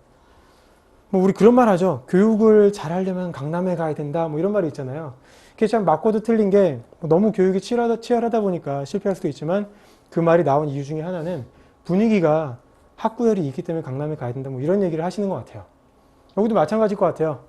길 가다 보면 지나가는 사람이 애플 직원이고 저 옆 동네 쿠퍼티노에 가면은 스티브 잡스, 지금은 돌아가셨지만 스티브 잡스가 있고 뭐 이런 분위기에 사실은 이게 어떤 욕구가 안 생길 수 없을 것 같아요. 그리고 학교에서는 지역 주민들을 위한 벤처 캐피탈들을 초대해서 네가 투자가로 성공하고 창업가로 성공하려면 뭘 해야 된다 교육도 해주고 너무 좋은 환경인 거죠. 그럼 어떡하냐. 우리나라 테헤란로는 그렇지가 않잖아. 가산 디지털 단지와 구로 디지털 단지, 상암 DMC는 그렇지 않잖아. 어떡하라고. 네. 고민을 많이 해봤습니다. 그럼 우리의 길은 뭔가? 우리는 도대체 어떻게 해야 되는가? 우리에게 일단 레슨런이 있습니다. 싸이월드 요즘 하세요? 안 하시죠? 근데 한동안 정말 제가 다니던 회사에서도 싸이월드를 차단을 했어요. 사람들이 일은 안 하고 싸이월드에다가 뭐 담벼락은 아니죠. 뭐 방명록이었죠. 방명록에 글 남기고 막 리플 달고 막 난리다. 도토리 서로 주고받고. 근데 지금은 아무도 안 쓰는 서비스가 돼버렸어요. 뭐 아직까지 그 10대 애들은 많이 쓴다고 하는데 사실상 실패했죠, 이제는. 근데 사실 이 서비스도 더 크게 성공을 할 수가 있었어요. 그 싸이월드를 만들었던 이동영 대표, 지금은 나우프로필 대표이신데 그분이 잘 성공시키고 싶었는데 돈이 너무 많이 드는 거예요. 사용자들은 정말 미친 듯이 몰려드는데 서버 비용, 네트워크 비용을 감당을 할 수가 없었던 거죠. 하지만 투자가를 찾지를 못했어요. 왜? 싸이월드에는 돈을 벌 수 있는 채널이 거의 없었어요. 우리 옛날에 그 싸이월드가 더 이전에 아이러브 스쿨이라는 것도 있었는데 걔도 역시 마찬가지로 돈을 벌 그게 없었어요. 결국은 실패를 했거든요. 싸이월드는 하나 다행이었던 거는 SK 커뮤니케이션즈가 인수를 했죠. 인수를 해서 이제 도토리라는 개념이 들어가면서 뭐 도토리 일일 결제액이 뭐 2억에 달하는 피크 때 2억에 달할 정도로 굉장히 성공한 서비스가 될 것처럼 보였으나 해외 진출을 실패했죠. 결국 이 로컬 지역에 한정된 소셜 네트워크 서비스가 되고 말았어요. 사실은 페이스북보다 5년이 앞섰고요. 페이스북이 왕자에 앉기 전에 그 왕자에 앉아있던 마이스페이스보다도 더 빨리 런칭한 서비스가 싸이월드였어요. 안타깝죠, 되게. 정말 빨리 만들었고 지금 우리가 페이스북에서 친구를 추가하고 하는 것처럼 거의 동일하잖아요. 근데 실패했어요. 해외 서비스 일본, 미국 다 실패했고요. 국내 서비스도 오픈되는 트렌드, 소셜 네트워크 서비스들이 바뀌어가는 그 트렌드 따라가지 못해서 결국은 놀랍게도 이 자리에서 아무도 쓰시지 않는 서비스가 될 정도로 실패를 해버렸어요. 안타까운 거죠. 하지만 우리에겐 중요한 레슨런입니다. 두 번째는 선순환 구조입니다. 두 가지가 있을 것 같은데요. 앞서 제가 말씀드린 이야기들을 보면 어떤 문화적인 측면이 좀 있어요. 실리콘밸리는. 자기들만의 굉장히 독특한 그런 투자 문화가 있고 창업 문화가 있습니다. 뭐 친구들이 다 창업하고 있는데 내가 창업 안 할 이유도 없고 굉장히 창업이 일상생활화돼 있고 어렵지가 않아요. 실패에 대한 두려움이 없고 실패해도 다시 일어설 수 있는 그런 사회적인 시스템까지 갖춰져 있고요. 우리는 아직까지는 그런 선순환 구조가 없는 것 같아요. 그런 선순환 구조를 만들기 위한 노력들이 최근에 굉장히 많이 이루어지고 있고요. 그거는 제가 다음 장표에서 한번 설명을 드리도록 하겠습니다. 마지막으로 굉장히 중요한 건데요. 우리 테헤란로는 분명히 2001년 닷컴 붐 때 똑같이 떴어요. 제가 아는 그 형님 중에 한 분도 다이알패드 혹시 기억하시나요? 새로운 기술이라는 회사에서 인터넷 전화의 효시였죠. 다이알패드를 만들면서 주가가 100만 원을 넘어간 적이 있습니다. 한 주가. 그런데 결국은 실패했어요. 그 회사에 제가 아는 형님이 이제 회계 담당으로 계셨는데 정말로 그 학교에 놀러 올 때마다 본인이 1차부터 뭐 N차까지 다 쏘실 정도로 굉장히 돈을 잘 버시더라고요. 뭐 학교 올 때마다 자기는 주식 하나 팔아서 온다 이런 말을 하실 정도로. 여튼 똑같았죠. 미국에 있는 닷컴 기업들도 그 시기에 정말 주가들이 오버슈팅 되고 과도하게 밸류가 올라갔던 경험이 있어요. 근데 문제는 닷컴 버블이 붕괴되고 나서 우리는 완전히 박살이 났죠. 테헤란로는 유령 도시가 됐고 거기서 창업을 꿈꾸는 사람들은 다 어디로 흩어졌어요. 근데 실리콘밸리는 좀 달랐어요. 물론 닷컴 버블 시기에 그들도 투기가 있었습니다. 스페큘레이션. 투기가 있었지만 그 기저에 깔려있는 인베스트먼트가 변하지 않았어요. 오늘 제가 차트로 준비는 못했는데 그 닷컴 버블이 무너지고 나서도 현재까지 실리콘밸리는 일정한 규모의 뭐 약간의 베리에이션은 있겠죠. 일정 규모의 투자가 계속 이루어지고 있어요. 2002년, 2003년, 심지어는 2008년 금융위기가 왔을 때도 비슷한 규모의 투자를 계속하고 있어요. 굉장히 다른 거죠. 우리나라는 경기 좀 안 좋아졌다 이러면은 난리가 나죠. 자금 못 구해서 막 기업들이 쓰러지고 거기는 달랐던 거죠. 그 원인을 저는 이거라고 봅니다. 투기였고 투자가 아니었던 거죠. 우리나라 닷컴 기업들은 뭐 투자가도 마찬가지고 기업의 창업주도 마찬가지고 신이 났죠. 말 그대로 주가가 막 한 주에 막 100만 원, 200만 원을 하니까 너무 신난 나머지 모럴 해저드가 왔고 닷컴 버블 붕괴되면서 산업 자체가 완전히 붕괴되면서 이후에 제가 봤을 때 현재까지도 아직 우리나라 IT가 살아나지가 않았죠. 이런 교훈들을 가지고 우리만의 스타트업 DNA를 만들어야겠구나라는 생각이 들었어요. 사실 실리콘밸리는 많이 달라요. 뭐 듣고 있으면 굉장히 팬시하고 굉장히 매력적인 요건들이지만 우리가 하기에는 현실적으로 어려운 점도 많고 할 수 없는 부분도 분명히 있는 것 같아요. 그래서 우리의 스타트업 DNA는 뭘까? 사실은 제 책의 결론은 그렇습니다. 이걸 찾아야 된다는 게 결론이고 그걸 찾는 움직임들이 많구나 이런 결론을 내리고 있습니다. 장병규 대표입니다. 혹시 이분을 아시는 분 계신가요? 장병규 대표는 그 네오위즈 아시죠? 지금 네오위즈 게임즈도 가지고 있고 네오위즈 지주회사도 있는데 네오위즈를 창업하신 분이에요. 1세대 닷컴 주역이시죠. 이분이 네오위즈를 창업한 이후에 2005년도에는 검색 엔진 첫눈이라고 기억하시는 분들 계실 거예요. 첫눈도 만드셔서 NHN에 인수합병시켰죠.